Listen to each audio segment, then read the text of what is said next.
We're going to repurpose a 1-gallon glass pickle jar. And then we have some decorative nautical rope.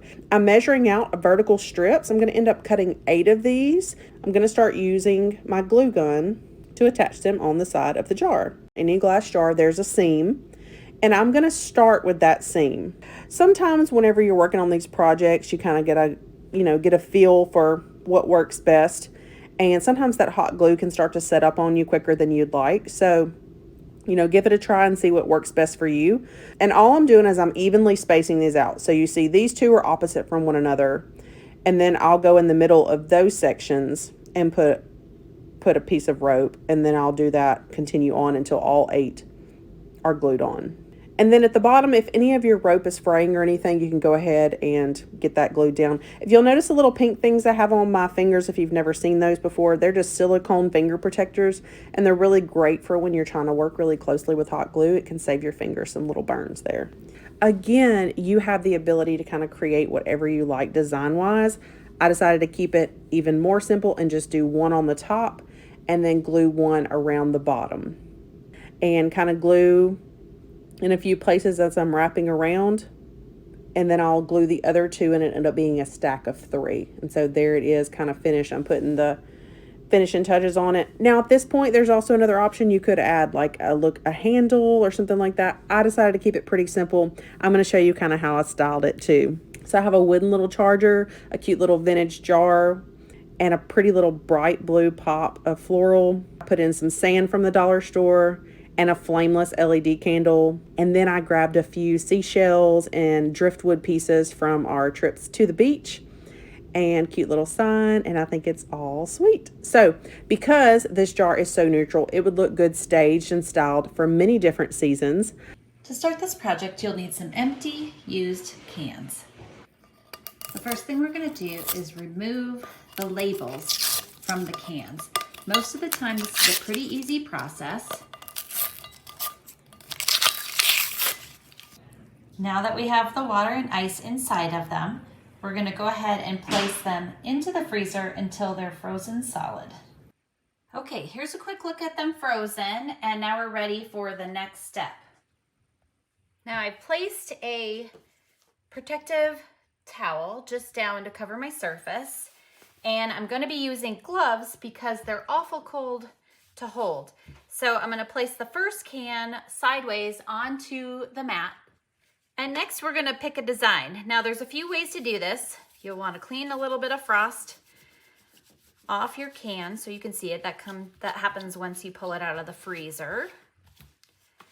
And then I like to use a dry erase marker, and then you can just start tapping what you want your design to be around. And I like to work in the indents. So the first thing I have here is a punch and a hammer. You could also use a nail, but you're just going to basically give it a little tap to create an indent in each spot that you made a mark. Now it can get a little tricky because it likes to slide, so if you want to use a rubber mat or something like that to kind of help hold things in place, you can definitely do that. Now that I have the little indents in each of these, we're ready for the next step. Now remember, if you want, you can just use a nail and punch all the way through and skip this next part. So for this next step, I'll be using a drill, and I've used a small drill bit that will fit into each of these little indents. Now I just place the drill into the can, and I will continue doing this to all of the holes, drilling in. And again, like I said, if you don't want to use a drill, you can use a nail and it will do the same thing. So all of the holes are now drilled out, but don't forget to put something on the side of each can to make a handle. You could just set these as luminaries if you want, but if you want to hang them, you'll want to drill a hole on the side. Now the cans are empty, the ice is out. And take them outside and spray paint them, and I'm going to use Rust-Oleum Gold spray paint. And the other one I'm going to use is the copper spray paint. Now that they're all painted, we're going to go ahead and let them dry. Now that the paint's dry, I'm going to focus on the center part of the heart. I'm going to be using Waverly chalk paint in the color Plaster. So focusing on the center of the heart, I'm going to go ahead and take my paintbrush and start painting inside the heart. And this might take a couple coats, but I'm just going to go around with the paint. I'll get the first coat on, let it dry according to the package instructions, and then I will go ahead and paint a second coat if it needs it. I'll be doing this to both projects. Now that they're dry, it's time to put on a handle, and I'm going to be using some jute or twine cord. I'd rather go extra long, so I'm going to go ahead and cut a first piece off, and then I'm going to match it with a second piece, like so. Then I'm going to place a knot on one end and get it good in there, and then a knot on the other one, like so. I'm going to cut off the excess. Now I'm going to carefully take one end and thread it through one of those side holes till the knot is on the end. Then I'm going to loop it around, stick it into the other hole, and then I'm going to pull it till I get it about the length I want. And then I'm going to pull it up a little bit, and I'm going to go ahead, place a knot in it, tighten it up, cut off the excess, and then pull it back out. So I have these little hooks on my front porch, and I'm going to be hanging them on there to light up our porch. I hope this inspires you to make some can lanterns of your own. For this project, you're going to need a tuna can. Next, we're going to make some soapy water, and we're going to clean out the can. We want to make sure all of the food particles are removed. Next, I want to remove the label. So after it's been washed, it comes off pretty easily.